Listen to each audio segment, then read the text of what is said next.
प्रत्येक व्यक्ति को व्यापार करने का अधिकार है। इसलिए यदि प्रत्येक व्यक्ति को व्यापार करने का अधिकार है, उसको स्ट्रीट वेंडर्स को भी राइट है, right to do the business, right to livelihood, तो साहब हम क्या कर सकते हैं इसमें? इसलिए हम इसको रेगुलराइज इसलिए कर रहे हैं कि सुप्रीम कोर्ट ऑलरेडी सोदन सिंह के जजमेंट में ऐसा कह चुका है। दिल्ली हाई कोर्ट ने उनसे कहा कि मैं मानता हूं कि ये सब कुछ आप ठीक कह रहे हैं, यानी कि जो सोदन सिंह का जजमेंट है वो बिल्कुल ठीक है, वेंडर्स के राइट हैं कि वो अपना सामान बेच सकते हैं, गलियों में बेच सकते हैं, लेकिन क्या कोई वेंडर किसी दूसरे के अधिकार को इन्फ्रिंज करके कुछ कर सकता है?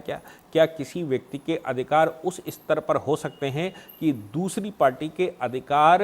समाप्त हो जाएं और दूसरी पार्टी के अधिकारों के ऊपर चढ़ाई हो जाए? ठीक बात है कि दुकानदार एक है और वेंडर बाहर 5 खड़े हैं, तो आप कहिए कि इन 5 के अधिकार, उस एक का अधिकार, तो क्या किसी एक का भी अधिकार छीना जा सकता है? क्या कानून बनाकर ऐसी व्यवस्था की जा सकती है? दिल्ली हाई कोर्ट ने बार बार प्रश्न किया कि दिल्ली में चलना मुश्किल है, वेंडर्स को लेकर दिल्ली में कहीं भी खड़े हुए हैं, जहां से उनको नहीं खड़ा होना चाहिए वहां पर भी खड़े हैं। यहां तक कि कनॉट प्लेस का हवाला देते हुए उन्होंने कहा कि कनॉट प्लेस तो नो वेंडर जोन है, फिर भी कनॉट प्लेस में बड़ी आबादी खड़ी हुई है जो रोड पर बेच रही है। अब दुकानें जो खोलकर बैठे हैं उनका सामान नहीं बिकता, और सामान चलो मैं कहूँ कि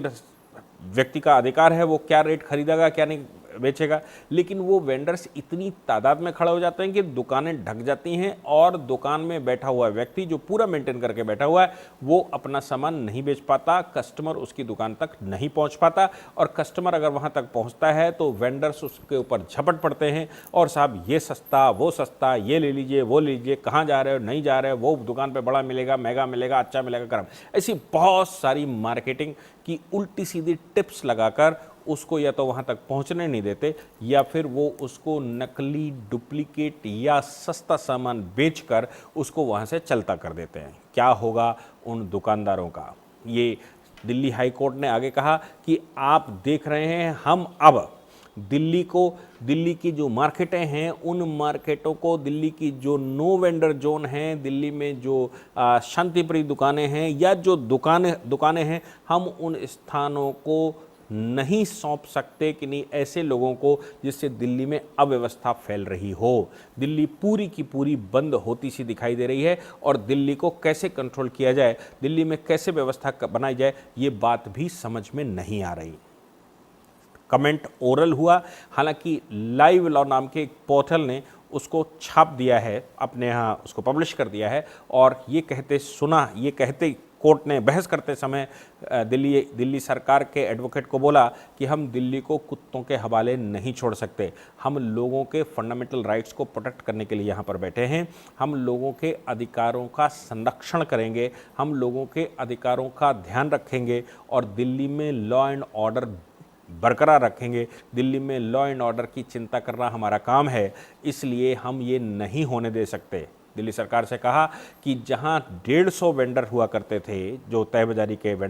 राइट के लोग थे, वहां आज 4000 लोग हैं, तो 150 लोग जहां तहां खड़े होते थे तब तक समझ आता था, लेकिन जब 4000 लोग कहीं किसी मामले में खड़े होते हैं तो फिर आप समझ सकते हैं कि वो मार्केट रही होगी, वो दुकानें प्रोटेक्ट हो सकती हैं क्या, लोकल लोगों के फंडामेंटल राइट्स प्रोटेक्ट हो सकते हैं क्या, लोगों के निकलने का अधिकार समाप्त हो सकता है क्या, रास्ते बंद किए जा सकते हैं क्या। दिल्ली में ट्रैफिक इस हद तक पहुंच जाता है वेंडर्स की वजह से कि अगर कहीं फायर लग जाए तो फायर ब्रिगेड की गाड़ियां अंदर घुस नहीं सकती, अगर कहीं इमरजेंसी आ जाए तो कोई एम्बुलेंस वहां तक नहीं पहुंच सकती, डेड बॉडियां हो जाती हैं, लोग मर जाते हैं, रास्ते नहीं मिलते। आपको याद होगा मुखर्जी नगर में जो एजुकेशनल इंस्टीट्यूशंस का हब बना हुआ था, वहाँ की रेजिडेंशियल वेलफेयर एसोसिएशन यानी कि RWA हाई कोर्ट चली गई थी, उसके बाद वो सुप्रीम कोर्ट चली गई थी, और उसके बाद सुप्रीम कोर्ट ने भी ये ऑर्डर किया था कि भाई रास्ते ऐसे नहीं किए जा सकते कि घर में एम्बुलेंस भी ना पहुँच सके, रास्तों को पूर्ण रूप से खोलना होगा।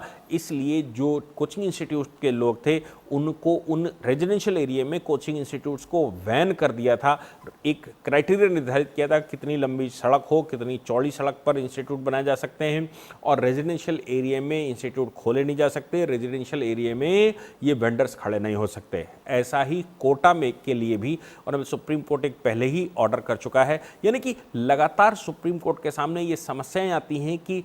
किसी के राइट को बरकरार रखने के लिए या किसी को भी दुकानें लगाने के लिए या आपकी अव्यवस्था के कारण किसी की मृत्यु होते नहीं छोड़ा जा सकता। फायर ब्रिगेड के लिए रास्ता छोड़ना ही पड़ेगा, एम्बुलेंस के लिए रास्ता छोड़ना ही पड़ेगा, लोगों के रेजिडेंस जहां जिनके बने हैं उनके आने जाने में असुविधा नहीं बनाई जा सकती, इसलिए अलग अलग जगहों पर इनको बनाना पड़ेगा। मजे की बात यह है कि जब हाई कोर्ट ये कह रहा है कि दिल्ली को हम कुत्तों के हवाले नहीं कर सकते, ओरल स्टेटमेंट है, इसका कोई प्रूफ नहीं है, इसका कोई रिटन स्टेटमेंट नहीं है, बहस करते समय कभी कभी कोर्ट इस तरह की बात करता है, तो क्या दिल्ली को कुत्तों की तरह छोड़ दें जहां ऐसा होता हो वैसा हो। हालांकि मैं आपको याद दिलाऊं कि पीछे इसी साल के जून के अंत में या जुलाई की शुरुआत में एक judgment Supreme Court High Court ने दिल्ली हाई कोर्ट ने ही दिया था, और दिल्ली हाई कोर्ट ने उसमें यह कहा था कि कुत्तों के भी फंडामेंटल राइट होते हैं। मोहल्ले के कुत्तों को अगर कोई भोजन करवाता है तो उस व्यक्ति को टारगेट नहीं किया जा सकता, बस इतना सा करना पड़ेगा कि इन कुत्तों को भोजन कहाँ करना, उसके लिए कोई पार्टिकुलर गली में जगह निर्धारित करी जहाँ कम लोग जाते हों। कुत्तों के भी राइट हैं, और जो व्यक्ति खिलाता है ये उसका कर्तव्य भी बनता है। हर जीव में आत्मा होती है। हालांकि हाईकोर्ट का ये कमेंट तब मुझे लगता है प्रासंगिकता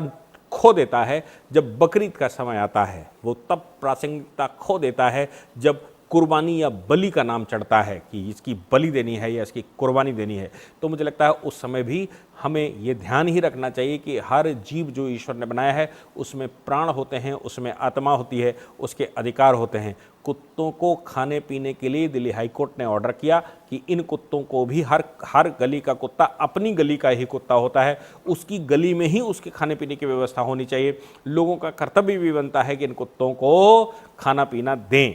लेकिन मुझे लगता है कि क्या बकरे का फंडामेंटल राइट नहीं होता, क्या बैल का फंडामेंटल राइट नहीं होता, क्या ऊँट का फंडामेंटल राइट नहीं होता, जिनकी बलि चढ़ाई जाती है, भैंसे की बलि चढ़ाई जाती है या जिनकी कुर्बानी दी जाती है, और जो साल में एक बार बकरा ईद के दिन हज़ारों लाखों करोड़ों की संख्या में काट दिए जाते हैं, उनके क्या राइट नहीं है, क्या उनके अधिकार नहीं होते। खैर ये बहस दूसरी है, लेकिन आज जो हाई कोर्ट ने कमेंट किया है, मुझे लगता है दिल्ली सरकार को ये सोचना ही पड़ेगा कि आप अपने वोट बैंक के चक्कर में दिल्ली को ऐसा ना कर दें कि दिल्ली रहने लायक ना बचे, और दिल्ली में संसार का कोई व्यक्ति घुसे तो उसको लगे कि most dirty place of country is Delhi. Pollution की सिचुएशन आप देख ही रहे हैं, पोल्यूशन का हब बन चुका है दिल्ली, और बाकी की सिचुएशन है दिल्ली हाई कोर्ट ने आज एक्सप्लेन कर ही दी। जय हिंद, जय भारत, वंदे मातरम।